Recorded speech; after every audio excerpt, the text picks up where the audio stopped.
So Gets better every year.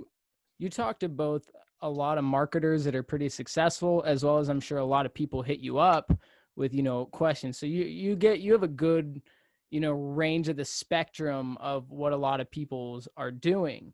What would you say is the biggest factors that the people that are successful are doing compared to the people that aren't? Well, that's a really good question. Uh, the thing that the people who aren't successful that I see very common, and keep in mind this is in most largely music producer and music artist world. Mm-hmm. I'll see people that they might hit me up on Instagram and they'll say like I'm having trouble with this ad stuff, or I'm getting this really expensive results. And in a lot of cases, I find that they're not necessarily at the point where they're ready to run the ads. So it's kind of an issue where people are jumping the gun with their marketing, where they might be, for example, they've come out with a couple songs and they've never tried to grow on any platform organically, and they haven't tasted the failure yet, really, and they want to jump right into spending this money on ads. And what happens is that since they just started, they don't have much content out, is that they don't really know who their target audience is. They don't really have a brand established yet. They haven't had to make content on a recurring basis for anyone yet. So they're kind of putting the what is it saying? The wagon before the hearse, cart before the horse. Yeah. And they want to promote something that doesn't really exist yet.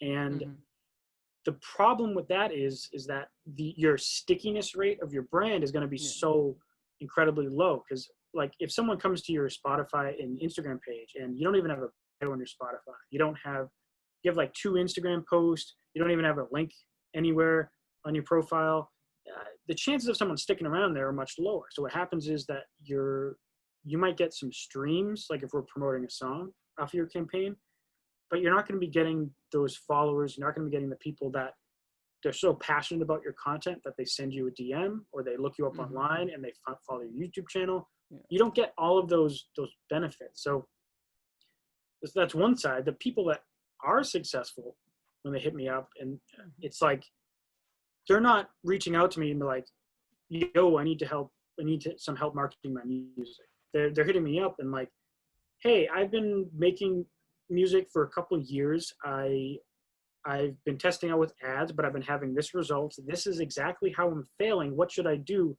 with this? This is what I've tried. Here's some screenshots. And I go to their Instagram page and they have like hundreds of posts.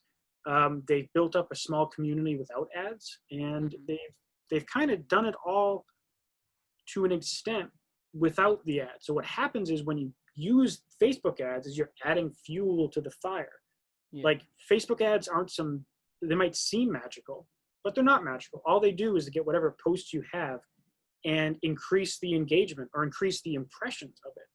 If your posts and your page suck from the start, you're just getting more people that don't like your content. So it's kind of a combination of people who don't have their stuff figured out yet are kind of the people that are the less successful, and the people that are the most successful are the ones who are willing to try and fail, and they're very analytical about everything they do. And before they even come to me, they've tried a whole bunch of things.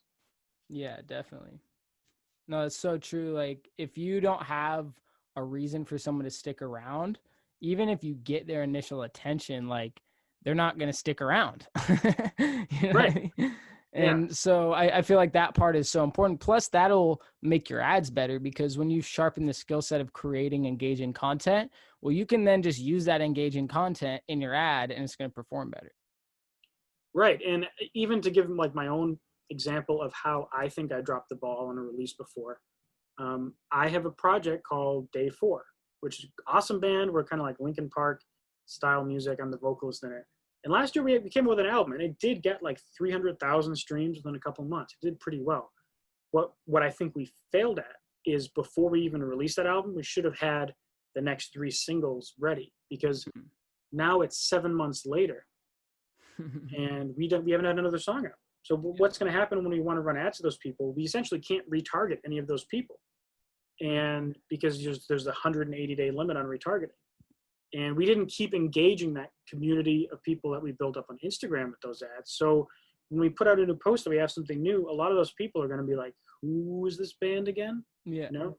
So I see that on Instagram. Like, I'll, after I haven't posted for a while, I'll post and then my followers go down. right, yeah, because it's what all these happens, people. Yeah. that's pretty common because people will come to you for one thing, and if you don't post often enough, they just forget who you are. Yeah. And you might think, how could they possibly forget me? Well, you don't realize that, like, when someone's scrolling on their feed and they see some post, like, they might have seen one picture from you ever. They don't even know your name. Just that one post caught their attention. So as soon as you post the second thing a week and a half later, they're like, who is this and why should I care? Yeah. But if you do it every day, the people that stick with you care enough to see you every day. Yeah.